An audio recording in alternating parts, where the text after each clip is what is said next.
Today we'll have a closer look at this tool, and I did an unboxing and I gave my first impressions quite a while ago. I've been using the tool quite a bit since then, and I thought that today we'd do some more extensive testing. I think in my unboxing I said I would like to do this review outdoors. I've been giving that some thought, and I'm not sure if that's really a great idea. The reason for me being that I use multi-tools like this typically indoors, whether it is in a home environment or work environment. I use it for that, and it's not really a survival tool. I mean, of course you can do all kinds of things with this in a survival situation, but I'm not really in a lot of survival situations. I don't know about you, but I'm not. So for me this is a use-at-home tool, miniature toolbox when on the road, etc. So I've tried to come up with some tests, but first let's have a very quick overview of the tool. First of all, this tool was sent to me by knivesandtools.com for review purposes, and I really appreciate that. So thanks a lot to the guys over there.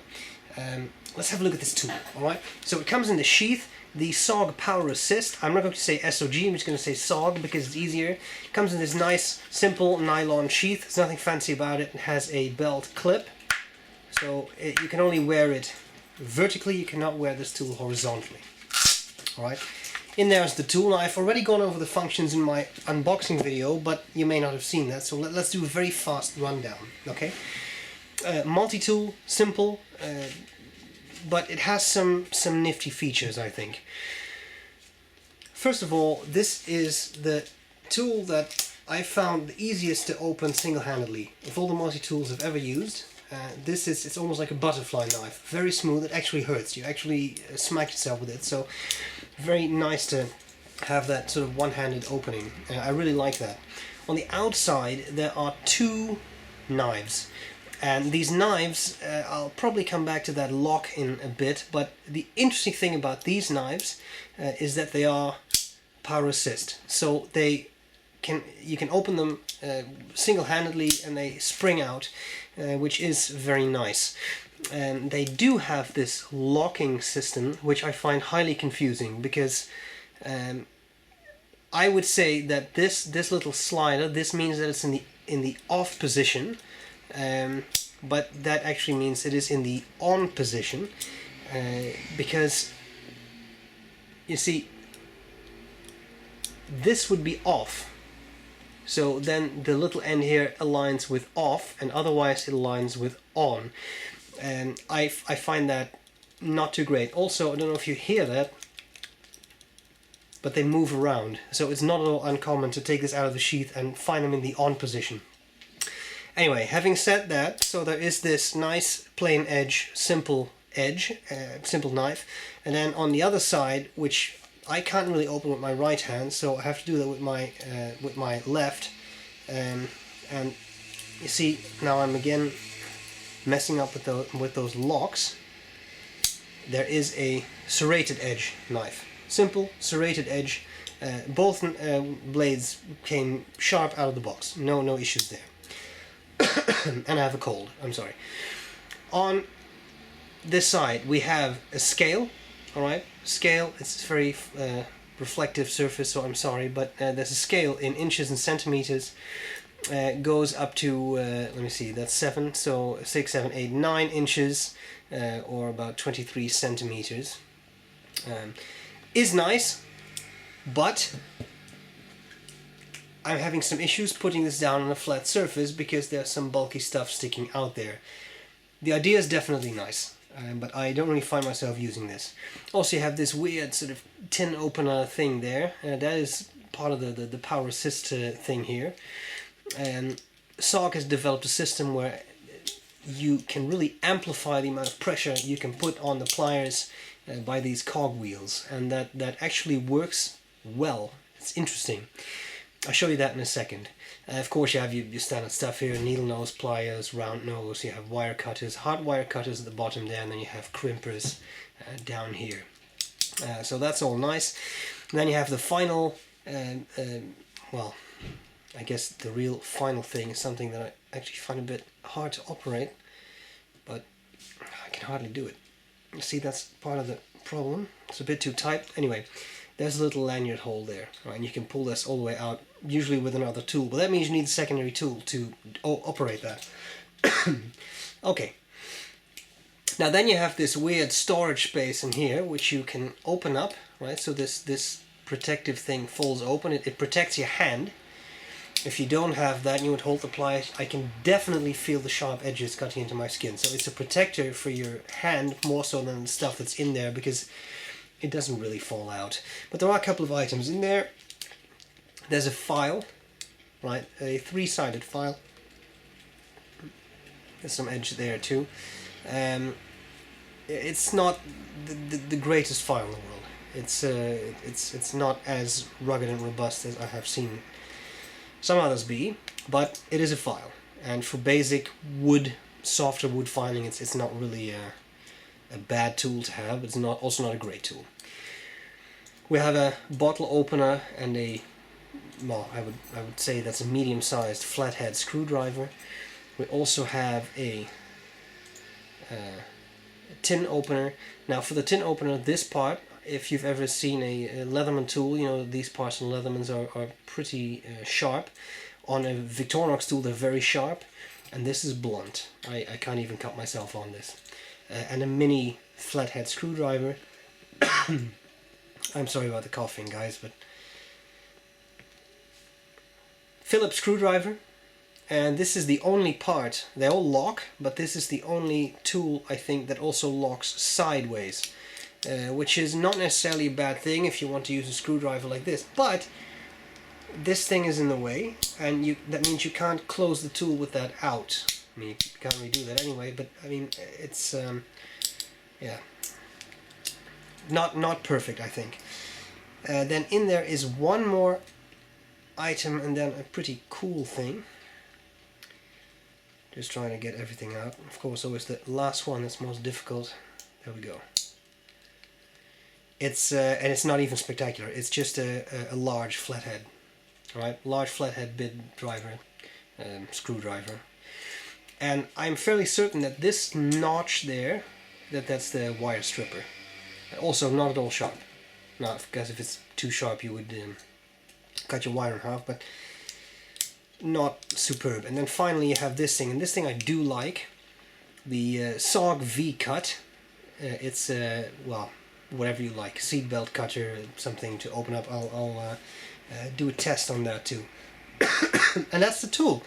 So this is all you have in there. All these tools lock. You unlock them by pressing this. It's a simple system. It works. And there you have it. So what do I think of the tool? And then we'll start to do a bunch of tests. Alright?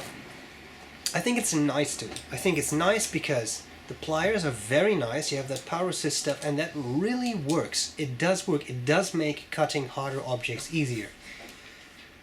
Only problem is the wire cutters are not replaceable.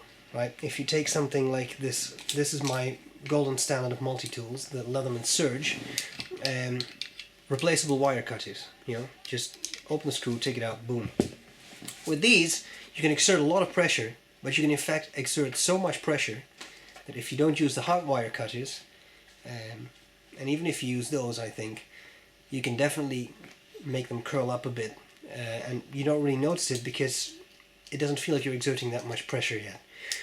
So in that regard, I think that's an area where SAW can improve. Second thing is, I like the secondary tools apart from that file. It's just, I mean, if I run my fingers over this, I hardly even feel something. This side is a bit more coarse, works a bit better. But I like what they put in. Simple screwdriver, can opener I don't use on this kind of stuff. Screwdrivers are nice, I do use those.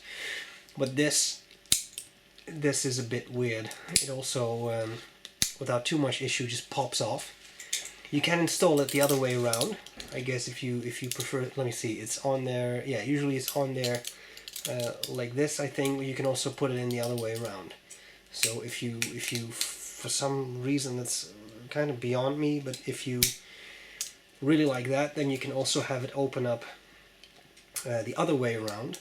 It also pops off more easily. It doesn't really work. Now you can leave it off, of course, if you find an extra part not really handy, and I would understand that because I mean, you have to, if you want to get to the tools, you have to open up. I mean, it's just more work.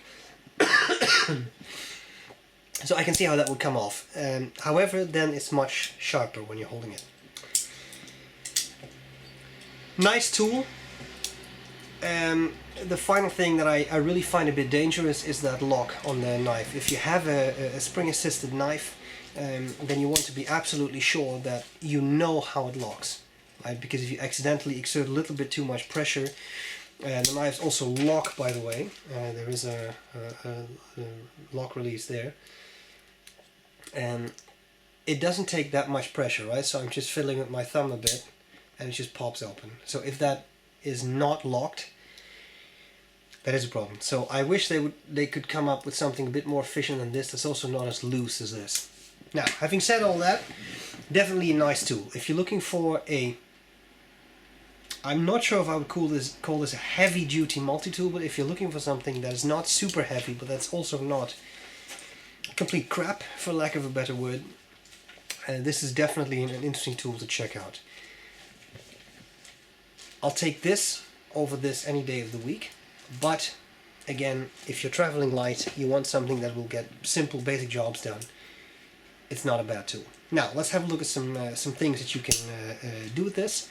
That's what's coming up next. See you in a sec. Okay, so here we go with a couple of things I came up with, or tried to come up with a couple of tests that I thought might be interesting. First, let's have a look at some, this is just metal wire, and to be honest, I can't even tell you what gauge this is. It looks like it's a little under a millimeter, but it could be a millimeter too, I really don't know, I'm sorry. So if we just have a look at this, put in the hot wire cutters, you know, I'm going to take a decent amount. There's no effort, you know, it comes off very easily. And the reason I wanted to take off quite a bit is that I know that what some people do with their pliers is bending wire. So with this one, you can see there's no real problem. You can do that and make this sort of this eye, and it works well. You also see that I'm not very fluent or fluid at that. I don't really do such things in daily life a lot, but I know there's people who do it. So no problems, and again that assisted cutting thing that really works, because there is no issue cutting this. Now in itself, that's not necessarily horribly hard to cut, because it's just simple metal wire, but what I have here is a bent coat hanger. Now if you've ever dealt with this, then you know that that's a whole different ball game. It's not ultra hardened wire or anything, but this is considerably harder wire. As you can see, it's also a bit brittle, but it's a lot tougher and a lot harder to bend by hand. So I thought I would try to cut this. I mean, if it can do that, that's pretty neat. So we have a bit here using one hand, and it's cut straight in half. Of course the bits flew off, but definitely cut that, and use a hot wire cutters, no real damage to the pliers, so that's definitely neat. Another thing when we're dealing with the pliers I came up with is, what if you don't have a good wrench or something at hand and you can't really tighten a nut and bolt? I do actually do this occasionally.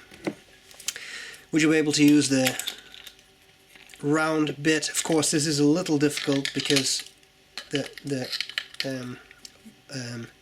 bolt rotates a little bit, but I can definitely tighten that without too much trouble. So that works pretty well too. Now, something else that I do with my pliers a lot, it's actually not the pliers but me with the multi-tool, is using it as a screwdriver. Now, if you don't mind, I'm just going to take this Phillips head, Phillips driver. You see, there's quite a lot of actions required to get that out, right? Now I haven't really pre-drilled a hole or anything, so this is probably not going to be super easy, but I'm going to give this a shot. Here we just have a simple Phillips screw.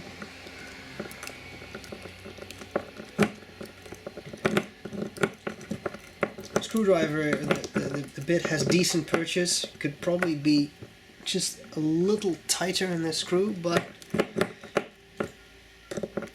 as you can see, I can get that in. Now at some point it gets a little bit tougher, and usually I just you just can't see that, but I open up the pliers and then kind of hold that, use that as extra leverage,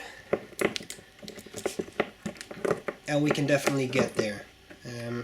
It's definitely getting harder at this point to use this, so again, I don't think that the fit is perfect, and of course I'm also using a separate block of wood and all that, but even so, it does work. Sorry for being a bit sniffly, I really do have a cold. But of course nothing can stop me from reviewing stuff. Sometimes what I like to do, this is really not advised of course, but I like to just ram a nail in the wall with a multi-tool. Let's not take that bit of the wood. Is this tool recommended to be used like this? Well, obviously not, but let's see how it fares.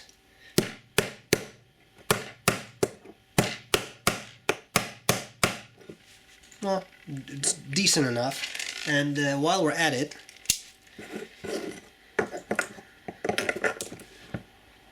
you can actually pull something out with the pliers as well.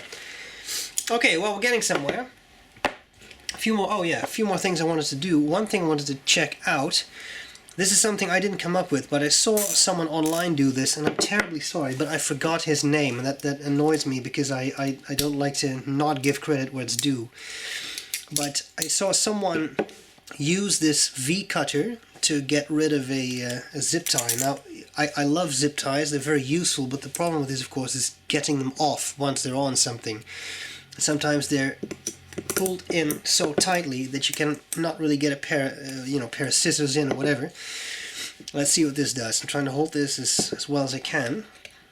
Get this under there. It's not that easy because I made that nice and tight. Okay, well, boom, there you go. That wasn't even that much pressure, so that would be a nice way to use this.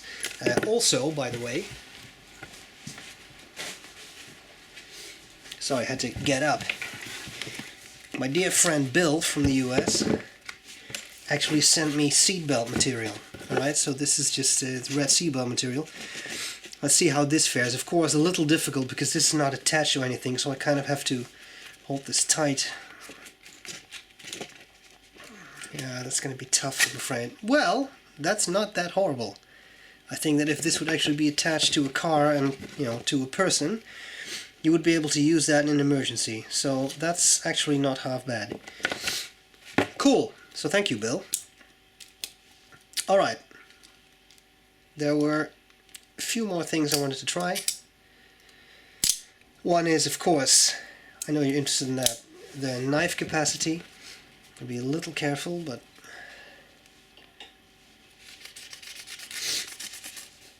yeah, it's definitely a bit of a sawing motion there. What I could use better for that, of course, is the serrated edge knife. Notice how I nearly put my thumb in there.